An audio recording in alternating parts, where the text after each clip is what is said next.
Hey, what's going on, YouTube family? Check it out. So I'm a little swamped this week, but I did a live stream inside of the Bass Nation Academy. If you're not a member yet, go check it out. Link in description. Anyway, shameless plug. So we talked about chord inversions. Ooh, yeah. Playing them on the bass.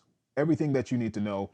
Just triads though, just using the 1, 3, and the 5. So in this lesson or in this clip or in this video, we're going to be talking about how to play those, how to find these notes, and to find the different shapes that go with each inversion. So root note, first inversion, second inversion. And don't get that confused because the root note isn't the first inversion. It's weird. So root note or root inversion or root chord, first inversion, then second inversion. So I'm going to map this out for you guys. Hopefully you get something from this. I know this is a little bit different, but I thought it was helpful. When I started playing chords and I started trying to build off of chords or trying to build chords up, I started learning the triad first, and then I went to the major 7 chord, then I went to a 9 chord, then I went to 11 chord, then I went to a 13 chord. But I had to start somewhere first. So even just building off of that, knowing what you can use. So you have like a, say if you're trying to just create a chord and you have a D chord, you have a D, F sharp, and you have an A. It's just it's a major chord. So you have D, F sharp, A, or you have D, F sharp, A here, or D, A, F sharp here. So I try to learn that chord every single place and position on the fretboard that I possibly could. So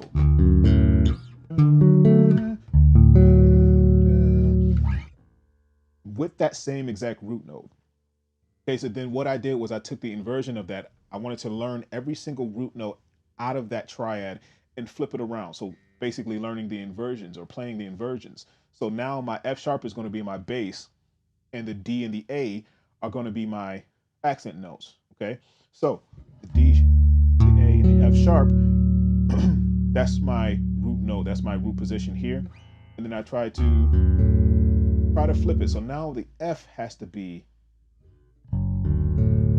F sharp. Excuse me. The F sharp has to be my bass. And I would cross it out too. I would like say, okay, now my F sharp is my bass.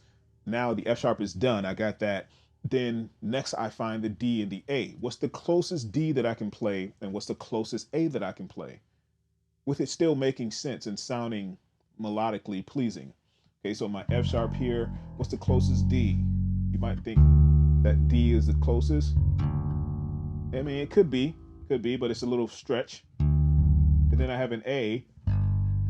I have an A here, but obviously I can't play the A on the same note as the F sharp. I have an A here. That's way too far away. I have an A here on the second fret. That seems doable. So if I do F sharp, D, A.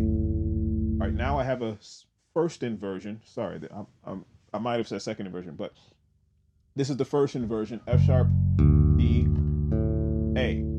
Okay, so there's an easier way to play that. I can play that open string for the D.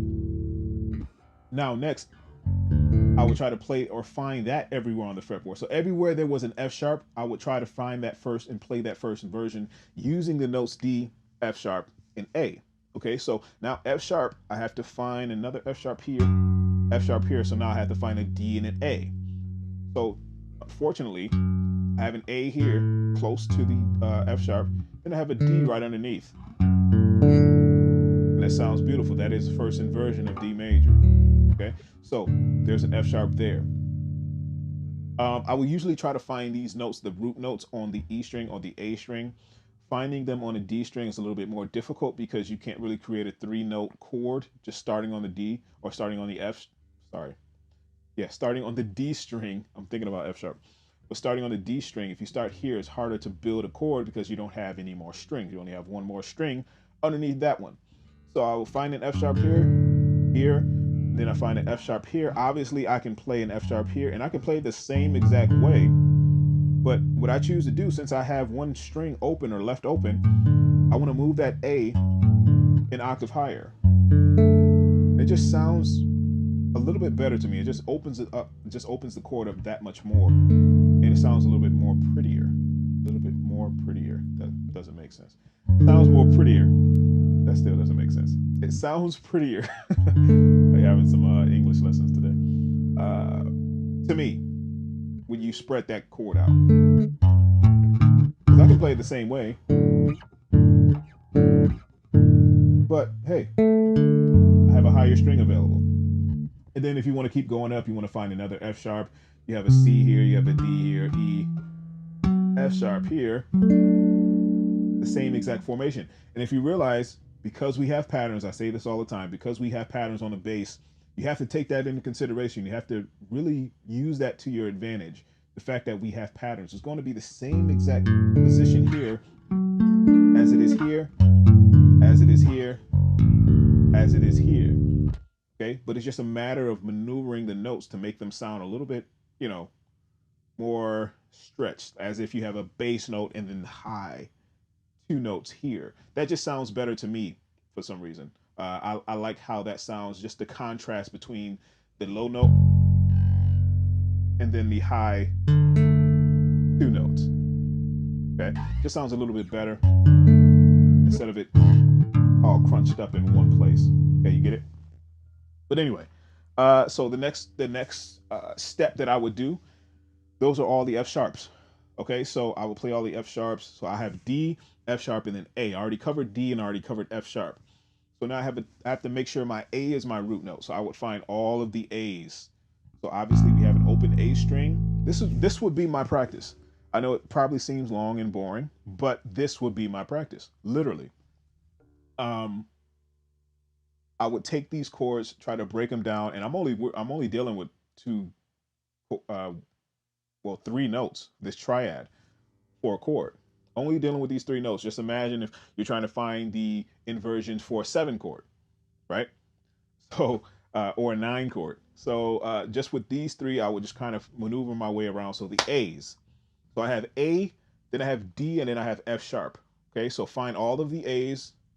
A here, try to find one, the E and the A string.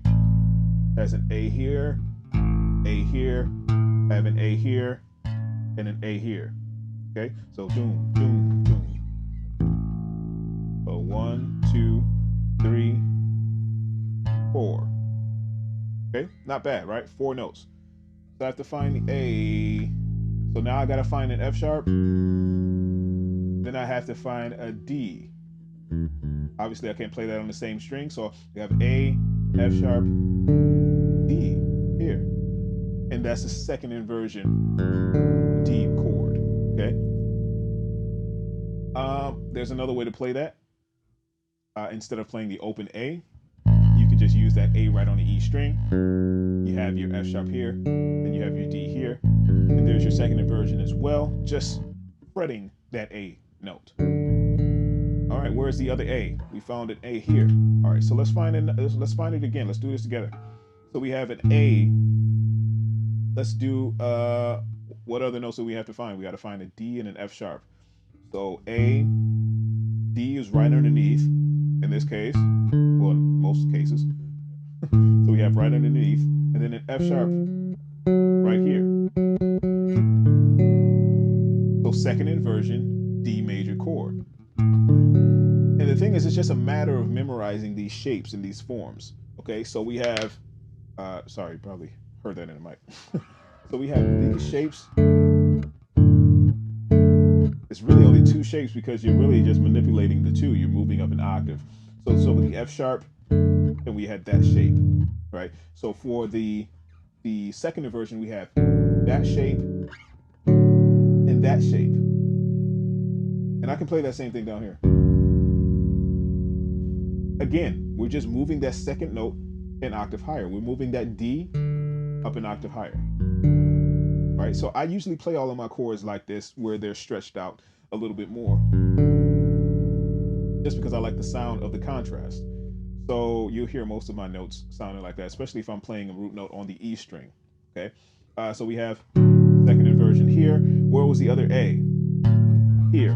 When you get up to here, it's just another octave. All right, so you have, so say for instance, you have the E open strings, and then it starts 1, 2, 3, 4, 5, 6, 7. Right, those are the 7th frets. Here, I just imagine this as a second little mini bass. All right, so we have E, A, D, G. And then frets 1, 2, 3, 4, 5, 6, 7. Okay, it's the same exact formation, it's just smaller. Okay, so that's how I like to think of it. So it's a lot easier to memorize these notes up here when you think about it as a little mini bass right here. So if I just wanted to play that, it'll be the same exact thing that I will play down here. So same exact formation. Wait, that's the wrong one. There it is. And then, so really only two shapes for each triad. Okay, so two shapes for the D, two shapes for the F sharp, two shapes for the A. Okay, very simple. It's just a long process if you don't really know the notes. So if you have trouble finding the notes, don't worry about that. It'll come over time. Thanks so much for watching, guys. I know that was a lot of information, but if you just slow it down and take your time, you'll be able to get the concept. Like I said before, if you have any questions, comment below. This was just my concept or my way of learning how to play these chords and inversions and the best way that I think they sound on the bass. All right, make sure your notes are coming out clean, clear, and precise, and I'll catch you guys in the next one. Peace.